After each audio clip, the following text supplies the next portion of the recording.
Welcome to C.Tube, where ancient Chinese strategy meets modern life. Through timeless tales of power, wisdom, and intrigue, we decode the art of decision-making, self-awareness, and navigating the complexities of career and life.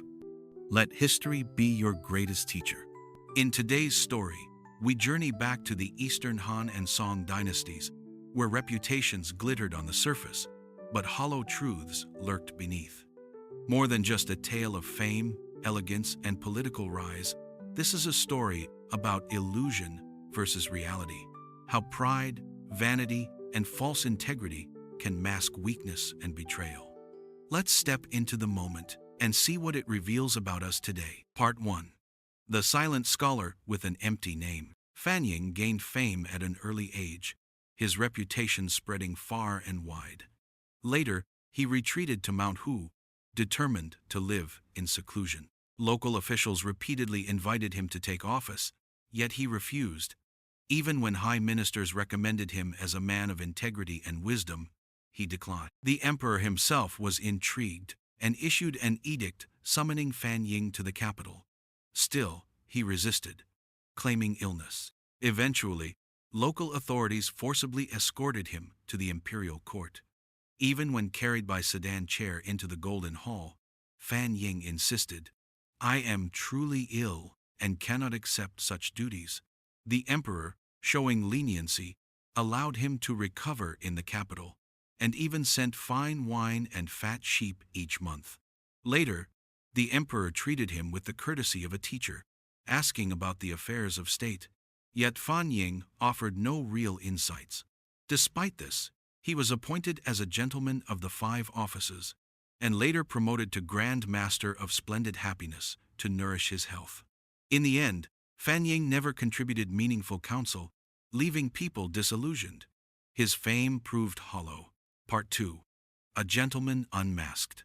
Huang Yun, a man of remarkable talent during the Eastern Han, once received high praise from the famed judge of character Guo Tai, who told him, "Your brilliance will bring great renown, especially after the age of 40. But beware, missteps at that time could ruin everything." At court, the minister of the masses, Yuan Kui, admired Huang Yun's graceful demeanor and eloquence, even wishing to marry his niece to him. Seizing this chance, Huang Yun returned home and cruelly told his wife, Lady Xiaohou, "I will cast you aside. From now on we are severed forever." Lady Xiaohou, known for her virtue, was devastated, but soon uncovered the truth. Gathering relatives and friends, she publicly revealed 15 shameful misdeeds of Huang Yun. His reputation collapsed overnight. Once celebrated as a rising star, he became a disgraced figure, unable to lift his head again. Part 3. The False Statesman. Wang Fu, with striking looks and eloquence, quickly rose through the ranks under the support of senior officials. He played his cards shrewdly. When Zhang Shongying fell out of favor, Wang Fu attacked him while praising Cai Jing's merits, paving the way for Cai's return as prime minister. In gratitude, Cai promoted Wang to high office, but Wang Fu's ambition knew no loyalty. To consolidate power, he slandered his former patron, He Zhezhong. Later, when Cai Jing retired, Wang betrayed him as well, undoing his policies and blaming all faults on him. Many hailed Wang as a wise minister, and even Emperor Huizong showered him with titles, inscriptions, and honors. Behind this facade, however, Wang Fu was corrupt to the core. He collected treasures, indulged in pleasures, and even seduced another official's concubine, ruining the man's career with false accusations. Those who opposed him were exiled. When the rebel Fang La rose in arms, Wang Fu concealed the threat until 6 prefectures had already fallen. Only then did the emperor send troops to suppress the rebellion. Despite his failures, Wang Fu was rewarded with ever higher titles, cloaked in the illusion of merit.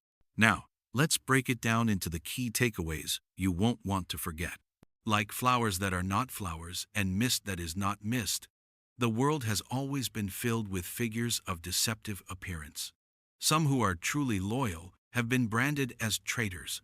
Some who are deeply corrupt have been honored as faithful statesmen.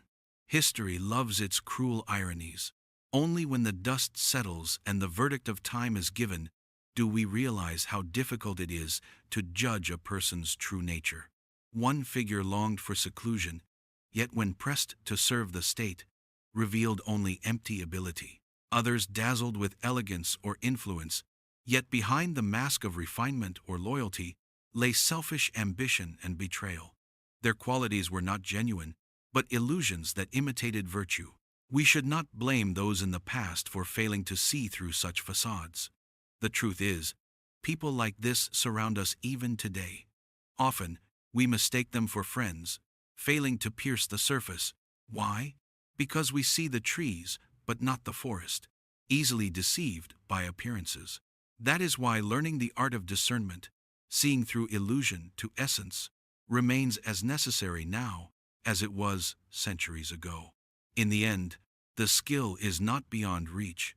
It simply requires the courage to look past the glow and search for the substance within. Thanks for watching. If you enjoyed this journey into history and insight, don't forget to subscribe for more stories that reveal the wisdom behind the ages.